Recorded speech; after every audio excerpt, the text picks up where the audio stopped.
everyone, I'm Cheryl and welcome to the Sewing Room channel. I'm going to demonstrate how to make this really pretty round placemat, and I've used a springtime theme to the fabric. It also has 1/2 inch wide rickrack along the edge. Now this can be a two-sided placemat, so I have a different color on the back. You can use the same fabric on both the front and back or use a different fabric. Okay, let's get started. The size of this placemat is roughly between 15.5 and 16 inches in diameter going across side to side. So I'm going to show you how to draw your template for that. So take a square that's larger than 16 inches and fold it in half and press it here. Then fold it in half again and press. Then take a ruler and I'm going to place the 8-inch line up here on this corner. 8 inches is half of the diameter across the placemat.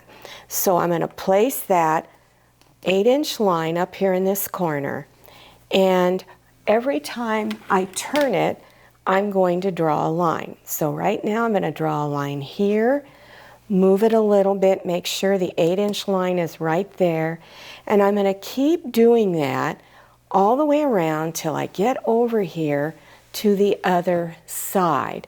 Then place some pins to hold your fabric together, and then cut right on your drawn lines. And when you unfold it, you have a circle. Now often what I do, if I'm going to be using this circle a lot, I'll go ahead and transfer the circle to cardstock because I can trace around this a lot easier than I can paper or other fabric. So for each placemat, cut one circle out, and then for whatever is your other side, leave it as a square that's large, a little larger than 16 inches.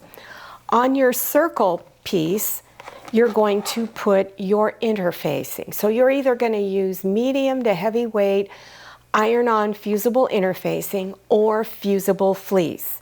If you want to use cotton batting, you can, but just remember that whenever you use cotton batting, you need to do quilting stitches to hold all of your layers together. So for this, I'm keeping it simple.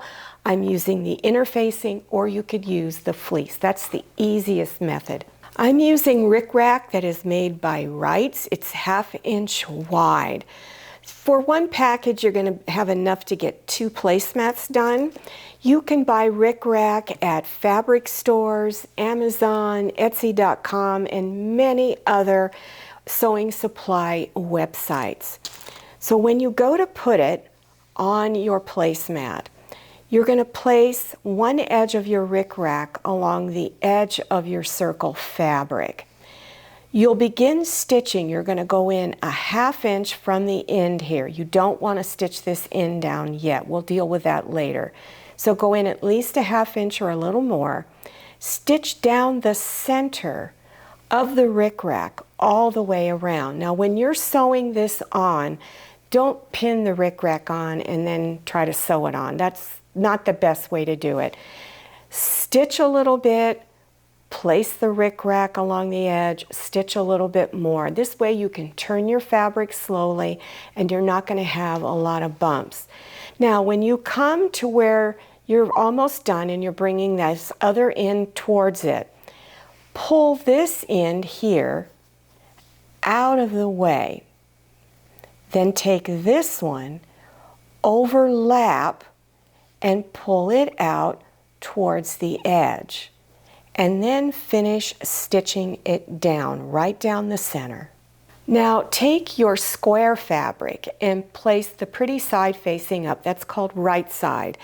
And then turn your round fabric facing down, the pretty side facing down against this. Then place pins all around the edges to hold the fabric layers together. Now leave an opening, a space where you're not going to stitch over it, that's about the width of your hand.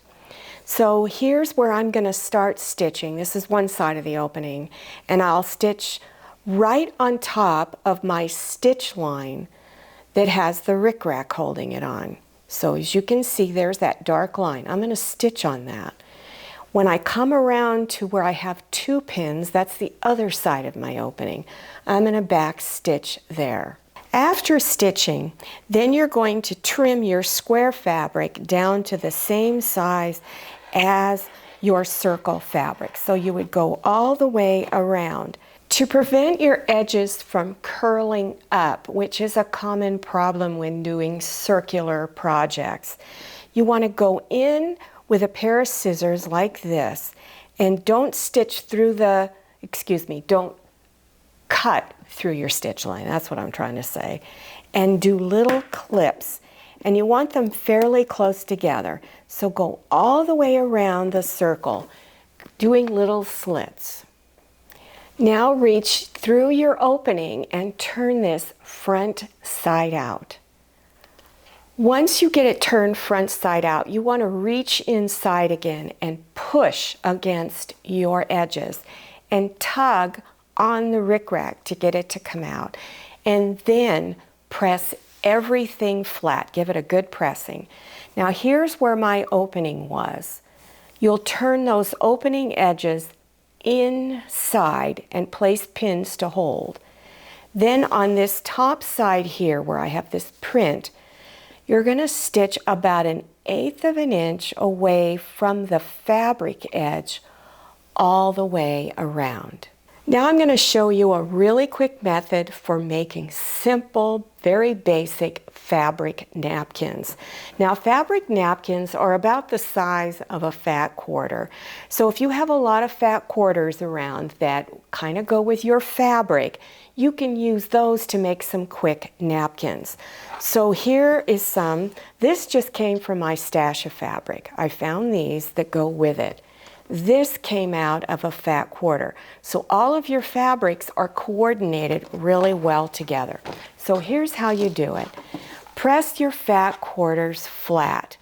And when you buy a fat quarter, it is roughly 18 inches by 20, maybe 21 inches. They're not going to be cut very straight on the edges, so you'll need to cut your edges straight. I cut mine down to 17 inches wide by 21, maybe 20 inches long. Then at each edge, go to the 2 opposite edges first. You're going to fold it over 1/4 inch and press. Fold it over again and then press. And then along this inside folded edge, stitch real close to the edge all the way across. Then repeat those same steps for your last 2 edges, and that's how you make a napkin. Well, I hope you enjoyed this tutorial and that I've inspired you to try making these round placemats. If you're interested in other placemat tutorials, or you're even interested in making a basic table runner, I'm going to have those links down below your YouTube screen in the description section. So scroll down till you see the word more, click on that word, and that section will expand open and you will see the links appearing. Don't forget to follow me on Instagram and make sure you check out my Facebook page. Thank you so much for watching. I'll see you next time, and happy sewing. If you like the Sewing Room channel, one of the best ways to show your support is to subscribe by clicking on that red subscribe button and give this video a thumbs up. And don't forget to click on share to share this video with your friends. And make sure you click on the bell so you receive notifications for all my new videos. I'm Cheryl, this is Manny, and this is Scotty. See you next time.